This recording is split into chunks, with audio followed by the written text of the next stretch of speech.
यह dictation 5 second बाद start होगी, तब तक आप रेडी रहें। Ready start. उपाध्यक्ष महोदय, मैं समझता हूँ कि अब तक इस वैदेशिक नीति पर न केवल इस ओर के सदस्यों ने ही बल्कि दूसरे ओर के सदस्यों ने भी प्रधानमंत्री जी को धन्यवाद दिया है। इसलिए मैं अपनी तरफ से धन्यवाद देकर उनका बोझ बढ़ाना नहीं चाहता। इसमें कोई संदेह नहीं कि इस सदन के सभी सदस्य, चाहे वे किसी भी पार्टी से संबंध रखते हों, इस बात से पूरे सहमत हैं कि हमारी विदेश नीति ने संसार में हमारा सिर ऊंचा उठा दिया है। हमने पंचशील के सिद्धांत को संसार के सामने रखा है।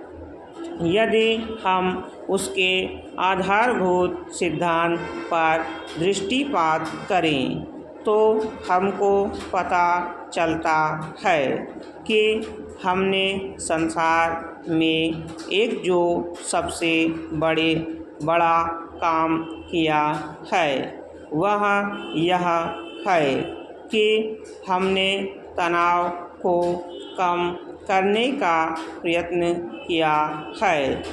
जिस समय हमने नई स्वतंत्रता प्राप्त की तो हमारे सामने बहुत से प्रश्न थे। उनके साथ ही हमारे दो बड़े गुट थे जो कि एटम बम और दूसरे बम लिए हुए हमको चुनौती दे रहे थे कि अगर हमने उनमें से किसी एक गुट में सम्मिलित नहीं हुए तो हमको बड़ी कठिनाई होगी। उस समय भी हमारे प्रधानमंत्री ने हमारे देश की वैदेशिक नीति को इसी स्तर पर रखा जिसके कारण आज हम संसार में अपना सिर ऊंचा उठा सकते हैं। हमने जो संसार के सामने पंचशील के सिद्धांत को रखा उसका सबसे बड़ा फल यह हुआ कि एक सम्मेलन हुआ जिसकी ओर मैं आपका ध्यान दिलाना चाहता हूँ।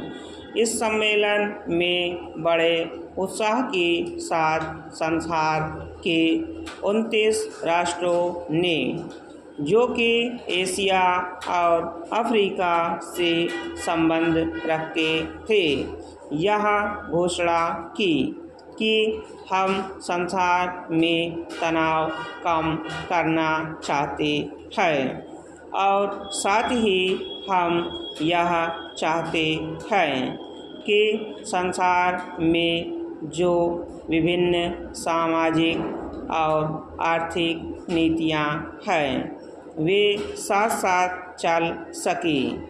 हमारी वैदेशिक नीति में जो सबसे महत्वपूर्ण चीज़ है वह है सह अस्तित्व की भावना। उसी भावना के फलस्वरूप हम देखते हैं कि आज कोरिया का युद्ध नहीं हुआ जो कि एक तीसरे विश्व युद्ध के रूप में परिवर्तित हो सकता है। हमारी इस नीति के कारण हमारे अमेरिकी मित्र हमसे कुछ अप्रसन्न भी हो गए, लेकिन यदि हम ऐसा न करते तो आज संसार को तीसरा युद्ध देखना पड़ता। मैं बहुत ज़्यादा समय नहीं लूँगा, थोड़ा ही लूँगा। स्टॉप। अगर आप हमारे चैनल पर नए हैं तो चैनल को सब्सक्राइब जरूर करें और बेल आइकॉन प्रेस करें ताकि आपको सभी डिक्टेशन की सूचना मिल सके।